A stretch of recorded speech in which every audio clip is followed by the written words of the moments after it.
Okay. Nandito na naman po tayo sa isang reaction video. May panonoodin na naman po tayo. Ito'y galing sa ating Balitang Pinoy TV. Palakpakan po natin yan. Nag-aatid po yan ng balita patungkol po sa ating Pilipinas. Kung mahal na may kasamang reaction din. Big pasabog ito. Heto na, just in breaking news. Villar, lumipat nga ba ng bakuran? BP, suporta. Ayan, ito mga kapatid, malaking ingay ho yung nangyari. Dahil nga sinuportahan po ni BP Sara itong mga Villar. Nako, ano po ang reaction natin dyan? Siyempre, bago po ang lahat, gusto ko munang i-promote sa inyo ang ating Fiverr ni Juan. Ayan, napakabilis po ng kanilang internet. Kung ako sa inyo, lumipat na kayo kung sakaling mabagal-bagal yung mga internet ninyo, medyo pahinto-hinto, lipat na kayo sa Fiverr ni Juan. Nandyan ang contact number, baka available na po sa inyong lugar ang Fiverr ni Juan. I-play na natin to! Oh my God, we're back again. Come on, now let's get down to business. Okay, anong meron sa balitang ito mga kapatid? No? Marami kasing naguguluhan sa nangyari sa desisyon ni BP Sara. Okay, play na natin. Nakangiti si Camille, nakangiti si Manny Villar, nakangiti si VP Sara. Ang marami pong tanong ng mga netizens ay, Okay. ito na ba yung endorsement ni VP Sara kay Camille Villar? Kumain kami ng lunch. May isang vlogger doon, si Sangkay Janjan, na ang reason raw, ito Uy, sangkay dyan ha? yung reason ng mga loyalista, na ang reason raw na itong si Camille Villar ay bumaliktad na Oh? at sumama kay VP Sara kasi raw ito raw mga Villar ay hindi raw na Uy, gusto nating malaman yan. Yes, nasa description yan mga kapatid. Game! alat ito sa taong bayan. Okay, sabay-sabay nating i-like muna at i-share tong video natin, Facebook at YouTube. 1, 2, 3, go. Okay, like and share para maraming Yes! si VP Sara. Ang marami pong tanong ng mga netizens ay, ito na ba yung endorsement ni VP Sara kay Camille Villar? Oh. Bago natin yan i-react ng gesture na yan, unahin muna nating alamin ano ba itong mga Villar na ito. Kasi kung matatandaan po natin, nung tumakbo po itong si Manny Villar bilang presidente, no? Natalo ito si Manny Villar eh. Ang pinanghahawakan lang ni Villar at that time, nakalimutan ko yung sino yung kalaban ni Manny Villar at that time, is that Ramos or Erap ba yun? I think Ramos or Pinoy, hindi ko lang, nakalimutan Pinoy ko talaga. yata eh. I think si Pinoy, no? Pinoy yata. Pero, natalo si Villar, Manny Villar at that time because kilala lang siya, no? Sa kanyang pagiging mayaman. Oh, mayaman. Yun nga ang pagkakalam ko. Dahil sa sipag at tiyaga. Matatandaan ko pa yung ano niya eh, yung anong tawag doon? Campaign ads niya, sipag at tiyaga, sipag at talino, diyan tayo aasenso. Hindi ko yan Tapos may mga bata pa nga siyang kasama. Kalimutan ha, college pa lang ako dyan. Yan ang isa sa mga bahagi ng aking talumpati noong ako ay meron kaming talumpati na activity sa Filipino namin sa Siliman. No? Siliman pa ako at that time. Bulak-bulak ko doon eh. Siliman University. Siliman. Political science ang kinuha ko at that time. Hindi ko makakalimutan talaga ito na si Manny Villar. Yan ang kanyang campaign ads. Sipag at talino, sipag at tiyaga, sipag at talino, dyan tayo aasenso. Pero at that time, walang naniniwala kay Manny Villar. Okay? Kasi akala nila, mayaman ito, kurakot ito, kasi businessman eh. Di ba?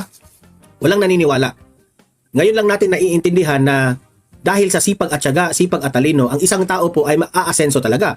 And kung tingnan nyo sila ngayon, ang mga Villar, no? Kung tingnan nyo talaga sila, sobrang yaman sila. Sobrang nagresulta po ang kanilang pagsisipag. Okay? Resulta. Bilyonaryo sila eh. Di ba? Ngayon, as I always said, dito sa vlog ko sa Don Mar TV, ay Don Mar TV, shoutout po. dapat nating iboto ang isang mga kandidato na meron silang exhibit sa kanilang sarili. Na bakit ba natin iboto si Pastor Apollo Kibuloy? Kasi kitang-kita naman natin yung KOJC. Ang ganda, di ba? Bakit natin iboto si VP Sara, si Tatay Digong? Kitang-kita naman natin yung Davao. Sobrang ang galing, sobrang Oo, totoo yan mga kapatid, no? May kwento sa SMNI News, hindi ko lang matandaan kung kailan at wala akong may papakitang video sa inyo. Pumunta daw kasi si PBBM doon po sa KOJC. 'Di ba sabi nga nila ang ganda raw ng KOJC. Ngayon, nagtanong po si PBBM ata, correct me if I'm wrong kung yun talaga yung kwento. Na narinig ko lang din kasi sa SMNI. Or ewan ko kung si PBBM ba kausap, sabi ng ganun. Paano mo nagawa ito? Kasi nga Malaparaiso po yung lugar daw talaga ng KOJC. Paano mo nagawa ito? Sabi ng ganun kay Pastor. Sabi lang ni Pastor, walang korupsyon. Diba? Walang korupsyon. So, ibig sabihin sa loob, kung may natatanggap man silang mga, anong tawag doon? Nakalimutan. Basta pang-aabuloy ba tawag doon? O iba pang term, sabihin na natin na magbibigay. Parang sa Catholic din, di ba? Magbibigay yung sa mga upuan, may mag-aabot sa'yo na ganun, tapos magbibigay ka na lang. So, sabi niya kasi walang korupsyon. Ibig sabihin siguro, lahat ho ng natatanggap nila, pinapaganda po nila yung KOJC, yung lugar na yon. So, walang korupsyon. Kaya siguro maganda talaga yung KOJC. Ngayon, gusto sigurong gawin ni Pastor Kibuloy sa buong Pilipinas kung hanggat maaari. Diba? Saglita, naubo ako. Excuse me po. Kinat ko. Tapos, dito naman sa Davao City, ganun din. Diba? Nakita natin napakaganda ng Davao City. Nakikilala pa nga sa ibang bansa. So, ibig sabihin, kailangan natin yung taong nagpaganda sa mga lugar ng KOJC, sa iba't ibang parte ng mga city. Ewan ko kung meron pang mas maganda pa or kaparehas ng Davao City, yung mga ganyan, yung mga taong dapat po nating iboto. Kasi may nakikita tayong mga ebidensya ng ating mga mata mismo. Kaysa doon naman, sa wala pang nagagawa, panay lang putak ng putak, tapos tatakbo, sasabihin para sila sa mahihirap. Ang hirap nun. Hindi na uso yon.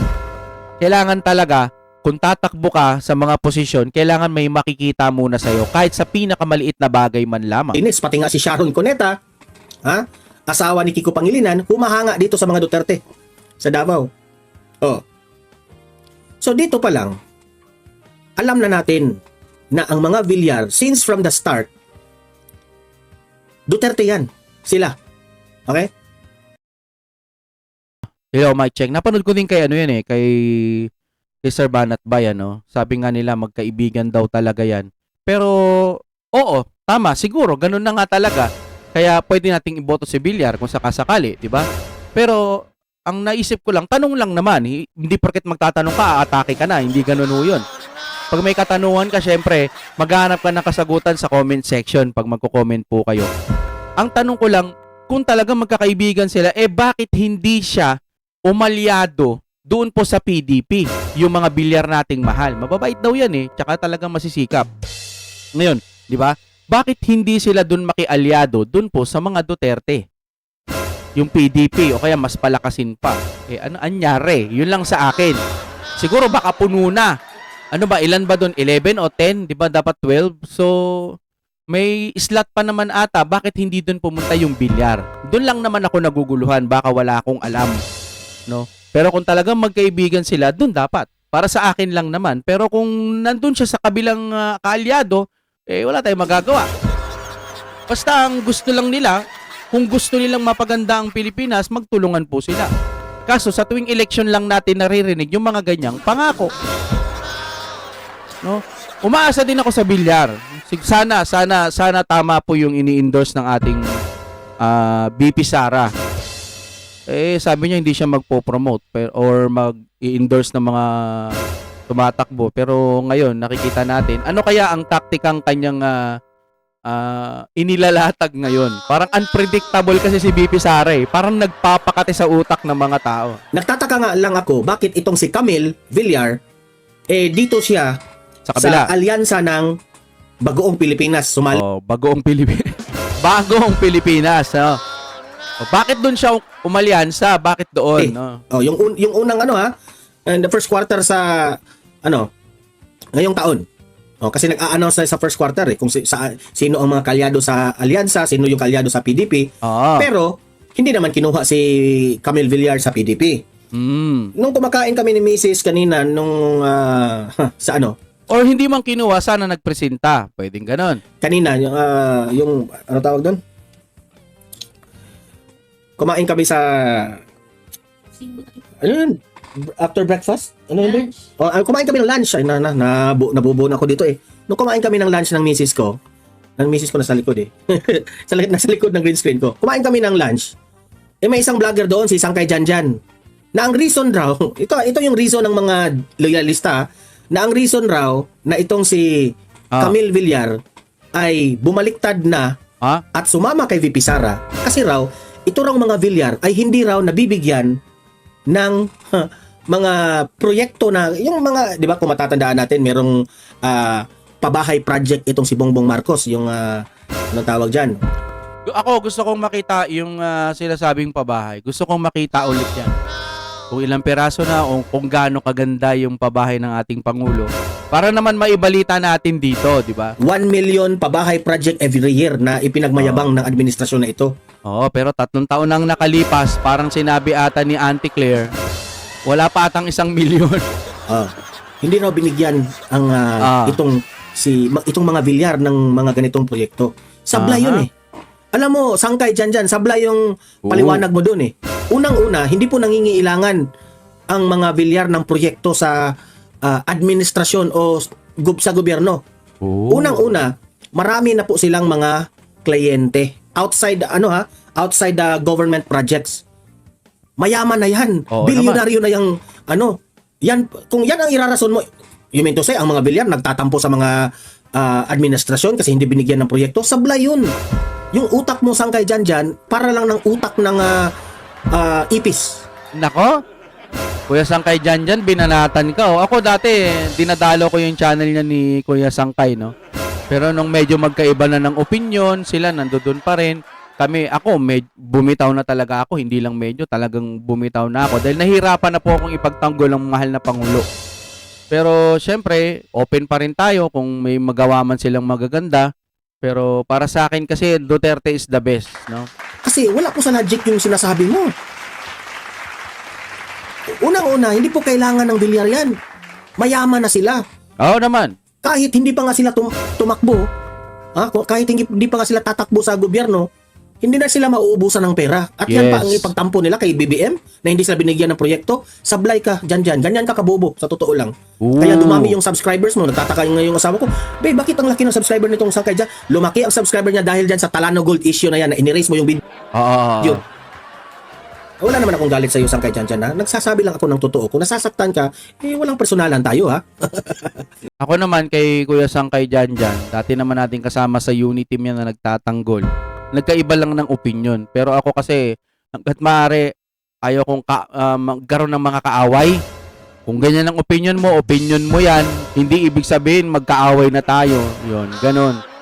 Kung medyo nagkakatanga-tangahan tayo dito or sa tingin mo ako hindi mo gusto, hindi gusto, wala tayong problema dyan, mga kapatid. Basta ako, solid Duterte. Yun lang sa akin. Kasi nakikita ko may ginagawa eh. Pag may ginagawa ang administrasyon, bakit hindi ko ibabalita? Ibabalita ko yan. Kung may mga pabahay talaga, ibabalita ko yan. Ano ka lang talaga? Nagagalit lang talaga kami dahil yung utak mo sobrang bobo. Okay? So, wag mong yan. Ipaliwanag ko sa iyo, Sangkay dyan. Bakit itong si Camille ngayon, ay inendorso ni VP Sara? Unang-una, ang mga Villar po ay talagang Duterte na. Si Camille Villar, hindi siya bumoto. Hindi ito bumoto sa impeachment ni VP Sara dyan sa House of Representatives. Kung matatandaan natin, ang alyansa ng Bagoong Pilipinas, ang hindi bumoto dyan ay si Erwin Tulfo, si Bong Revilla, si Erwin Tulfo hindi bumoto, at si Camille. Yan ang sa pagkakaalam ko, itong tatlo. Kasi yung iba dyan hindi naman kasali sa House of Representatives, di ba? So, having said that, mag-i-expect talaga tayo na itong si Camille Villar may respeto po sa mga Duterte. Now, marami ang nagtatanong sa mga loyalista kung balimbing ba itong si Camille Villar. Unang-una, i-defend ko si Camille dyan. Hindi siya balimbing. Kasi kung balimbing siya, hindi, dapat, if you will try to analyze the series of events, hindi siya pumirma sa House of Representatives na ma-impeach si VP Sara. Okay? Tapos ngayon, still, ipinakita ni Camille na sumama pa rin siya kay VP Sara. So, saan yung balimbing doon? Wala kasing choice si Camille. Siguro ang nakikita ko dahil ka-alyansya siya sa Bagong Pilipinas, tapos i-endorse pa siya ni BP Sara, then pumayag naman siya, kaya siguro sinasabihan ng balimbing.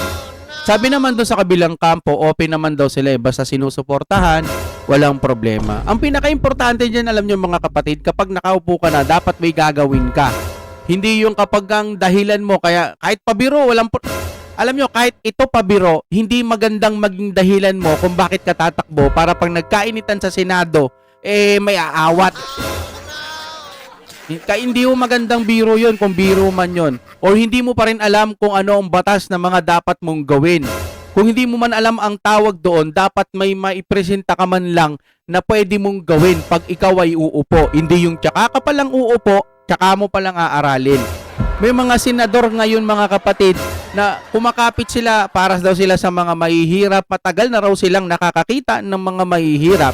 Pero hindi naman na hanggang ngayon, total matagal na pala kayong nakakakita ng mga mahihirap. Bakit hindi pa rin kayo nakakapag-isip ng pwedeng maging batas? Or kahit hindi mo patawagin batas, kahit hindi mo patawagin batas, basta paliwanag mo kung ano man yung gusto mong gawin dahil napakahirap po ng ating Pilipinas ngayon. Ay, kung tatakbo ka, dapat alam mo na yung mga gagawin mo. Halimbawa, 8 taon o 10 taon mo nang nakikitang may mahirap tapos tatakbo ka ngayon. Dapat prepare ka na, alam mo na.